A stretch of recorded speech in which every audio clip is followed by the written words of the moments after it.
Sur les tendances, je pense, une des choses qui nous a frappé, on a été plusieurs à le dire, c'est que peut-être parce qu'on était embolisés au début de l'année par des travaux beaucoup moins sympas que l'innovation très réglementaire, très mise en place, sécurisation de la gestion, il fallait juste focaliser sur les fondamentaux. Et donc on avait moins le temps sur l'innovation. Donc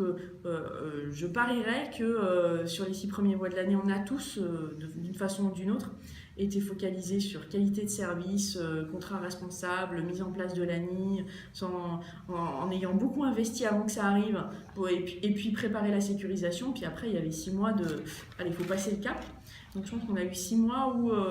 on était peu à avoir la bande passante pour se permettre d'innover, ce qui fait que sans doute un grand nombre de dossiers ont été démarrés en milieu d'année, et donc on a un petit peu moins de